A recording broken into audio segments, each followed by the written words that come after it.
तो नमस्कार आप सभी को।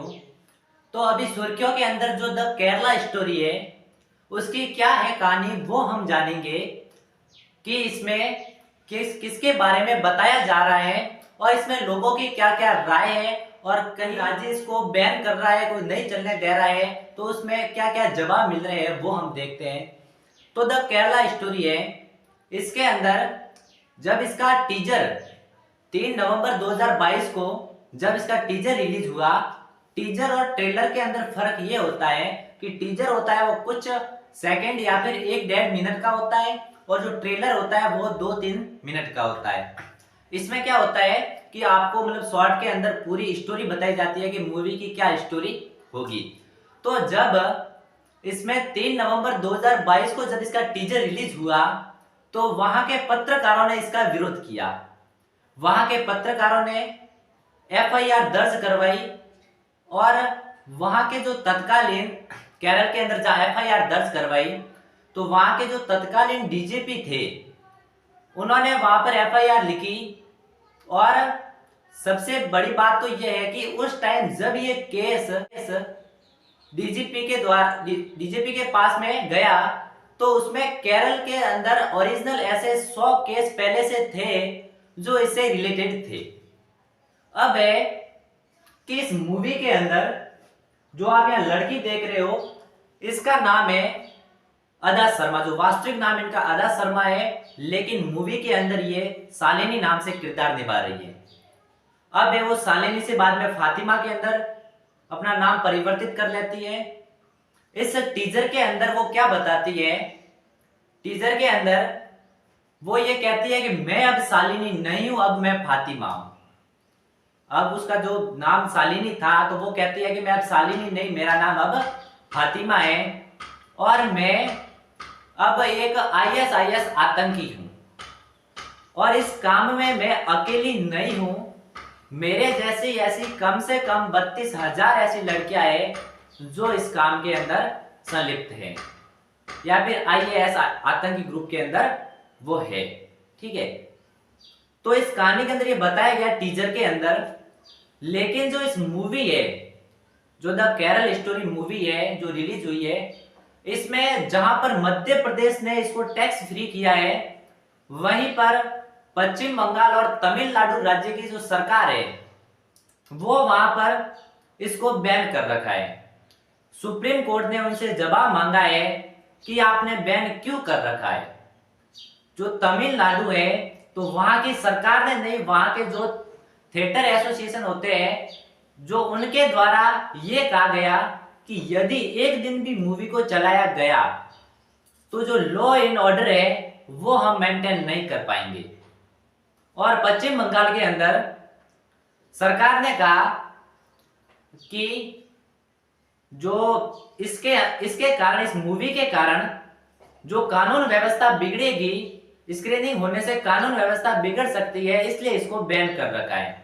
तो सुप्रीम कोर्ट ने कहा है कि पूरे भारत के अंदर चल रही है तो पश्चिम बंगाल के अंदर क्यों नहीं चलने दिया जा रहा है। पश्चिम बंगाल भारत से अलग है नहीं। अब वो क्या जवाब देते आगे देखते हैं न्यू अपडेट के साथ में। फिर अब एक बात यह है कि ये जो केरल स्टोरी मूवी बनी है, ये इसके जो डायरेक्टर है उनका नाम है सुदीप्तो सेन। जब सुदीप्तो सेन से ये पूछा गया कि क्या आपने ये मूवी 2017 की जो घटना है उस पर आधारित घटना से बनाई है, तो उन्होंने मना कर दिया कि नहीं, उस पर आधारित नहीं है। अब क्या है 2017 की घटना, तो मैं एक आपको ओरिजिनल जो इसकी स्टोरी है वो बताता हूं कि रियल में 2017 की कौन सी घटना है। जो मूवी इस पर आधारित नहीं है ऐसा कहना सुदीप्तो सेन का है। तो 2017 की जो घटना बताने वाला हूं उसके अंदर जो नाम लेने वाला हूं वो काल्पनिक नहीं है, वो नाम भी वास्तविक है। वो 2017 की कौन सी घटना है कि 2017 के अंदर एक लड़की जिसका नाम है निमिषा संपत। तो निमिषा संपत डेंटिस्ट, कहने मतलब जो दांत होते हैं ना, दांतों से रिलेटेड, जो डेंटिस्ट का कोर्स करने के लिए केरल की किसी कॉलेज के अंदर, मेडिकल कॉलेज के अंदर, नर्सिंग कॉलेज के अंदर एडमिशन लेती है।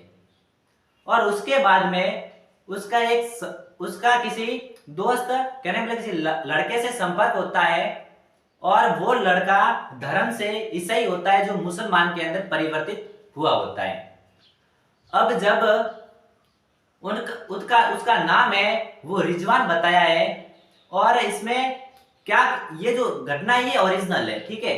और जब रिजवान के संपर्क में निमिषा संपत आती है तो उसका नाम अब फातिमा हो जाता है। अब जब इसका नाम फातिमा हो जाता है दोनों शादी कर लेते हैं और सीरिया चले जाते हैं। तो निमिषा संपत की मां ने केरल सरकार और भारत सरकार से ये मुहर लगाई जो उनकी बेटी है वो सीरिया चली गई। तो जब उनकी जांच एक एनआईए के द्वारा की गई, एक एजेंसी है एनआईए, उसके द्वारा जब की गई तो उनको पता चला कि ऐसे 21 ग्रुप ऐसे हैं जो आईएसआईएस आतंकी में संलिप्त है, कहने का मतलब है इसके अंदर जुड़े हुए हैं।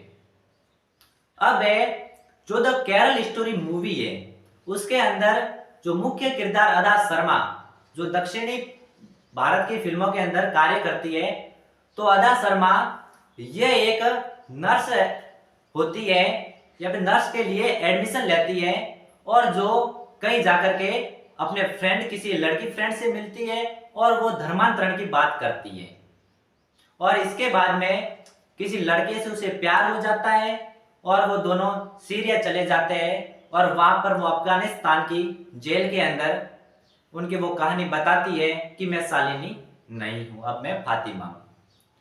तो ये जो केरल स्टोरी है मूवी है उसके अंदर जो जो इसके खिलाफ है लोग, तो उनसे जैसे कि तमिलनाडु है और पश्चिम बंगाल है उनसे सरकार ने सुप्रीम कोर्ट ने जवाब मांगा है और इसके बारे में जो देश के सर्वोच्च पीएम श्रीमान नरेंद्र मोदी जी ने भी इसके बारे में इस मूवी के बारे में कुछ शब्द बोले हैं और जिसमें ये कहा गया है कि ये जो मूवी है कहीं ना कहीं आगे होने वाली घटनाओं से हमें सचेत बना सकती है।